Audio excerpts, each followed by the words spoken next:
comes to flying insects, again, a lot of their diet is smaller flies and mosquitoes and the like. They'll also prey on some tougher insects, like, for instance, Harmonia axyridis, the Asian lady beetle, which is considered to be one of the most invasive insects in the world. These were introduced in North America and Europe as a pest control agent, and, well, they got out of hand and started affecting native species. What's interesting is the Asian lady beetle possesses a chemical defense not found in European species of lady beetles, and yet the European Araneus diatomatus seems to have no trouble killing and digesting these things. Of course, this brings us to the question of how these spiders are catching these things in the first place. This is your Homestead.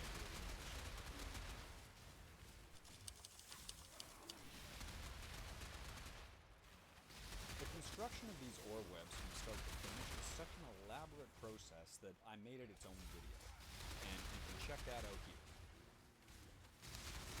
And I'll link it in the description as well. But the TLDR version of how they do this goes something like this. The spider gets as high as possible, vertically, not chemically, though the latter has been done, and lets out a line of silk. It drifts until it snags on something, then the spider uses that to drop down and make a Y shape. This becomes the first sort of scaffold, from which the spider adds some frame threads, which form the border of the web, and radials, which are the spokes of the web. Now, all of that is made of non-sticky thread. Then it makes an auxiliary spiral, which starts in the middle and is pretty wide, which stabilizes the whole thing during construction, and then it makes the actual capture spiral, which is made of silk coated in droplets of glue, working from the outside in, and using the auxiliary spiral as a guide. The capture spiral doesn't go all the way to the center. The spider leaves a free zone that it can duck through to move from one side of the web to the other, and it puts a non-sticky spiral at the hub that it can sort of sit on. If that sounds complicated, keep in mind that this is the Coles Notes version of the process. Check out episode 3 of the Spider Basics series for the full explanation, and also a discussion of drug use among spiders. What is even wilder, though, is how the web works, and how these spiders can use it. Most people would figure out pretty quickly that an orb weaver's web functions like a net to catch flying insects, and this is somewhat straightforward.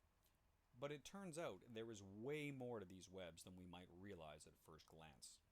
The capture spiral is made of a very elastic kind of silk, which can be stretched to several times its length without breaking, and which is coated in little droplets of glue that a flying insect would get stuck to, and the web, being very thin, is nearly invisible to insects, and also humans until we walk face first into one. But there's a lot of math that goes into the actual design.